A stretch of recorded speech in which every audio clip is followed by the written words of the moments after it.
G'day folks, I'm the Coffee Bush Kid, and in this week's instalment of What Have I Found in the UK, it's going to be the last one.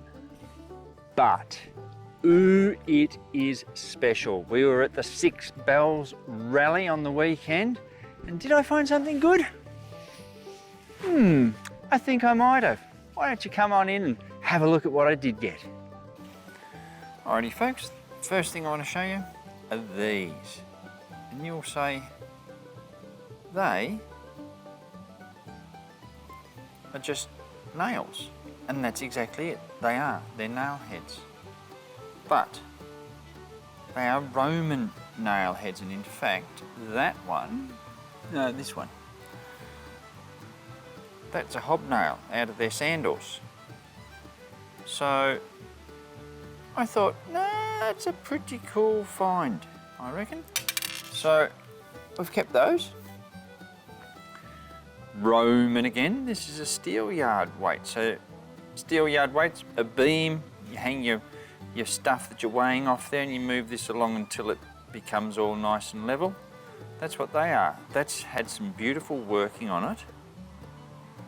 I thought that was quite pretty. And it's not often you get a Roman steel yard weight under your coil, especially for a lad from Australia. So yeah, that one was pretty cool. Next thing, of which I'm actually really happy with, that is part of a hammered coin. So it would have only been a penny, so it's a silver hammered coin, but it's broken.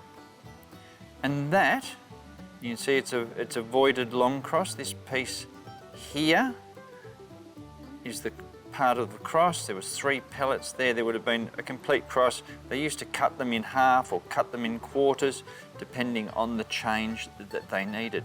This one has been what they refer to as heavily clipped.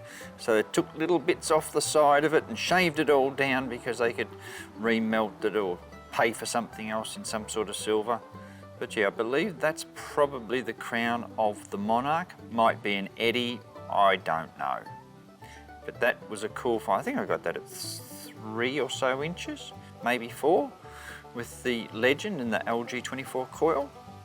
So I wasn't missing much. Next thing, which is a thing of beauty. This is part of a fibula brooch. Now this design is called a head stud fibula brooch. So it would have had a pin, and in fact, if I get my pointer, had a pin, you can see there that that one's been broken, but the spring mechanism is all still in there. And that went out and around and caught on a catch plate, which is on this side. This head stamp design had a loop at the front, so that's how I know what it is. But that's just beautiful. And in there, that's enamelling. So it looked like it was white and orange enamel. So, you know, we're talking probably 200 AD. So that's a pretty magnificent find. Very happy with that. Just think that a lot of people had been over this piece of ground where I got this, and I got this with a boot scrape. Bloody amazing. But yeah, very happy. Next thing we look at are the coins that I got.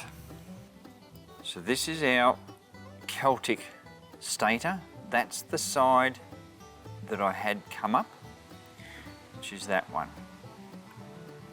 Amazing find. When we turn it over, it's got a horse on there. Use your imagination. There's a horse and 4 legs and a head, and it almost seems to have something in its mouth. So that's a very cool find. So that is Celtic gold coin from 70 to 55 BC. Don't often find them. Well, we don't in Australia anyway. So that was a stunning find. The next thing we have is this silver unit. Now, there's nothing on the back of it. It's just plain. It's a dished coin, but again, it has a horse on the front, and this one you can see a little bit better, and there are letters above the horse and to the front of the horse. What those letters really are, I don't know, but again, it is the same tribe, and I'm not even going to bother to try and pronounce it. It's the same tribe that I got the Celtic Stater for. So yeah, pretty cool. Okay folks, you've seen my finds. Roman, but Celtic. Celtic was a tick in our bucket list I thought we wouldn't get for a very long time. Not only did I do it once, but I proved the point, did it twice. So I was really stoked with that. Anyway, I'm the Coffee Bush Kid. This is my last adventure in the UK, and you're all watching the Miners Den Show.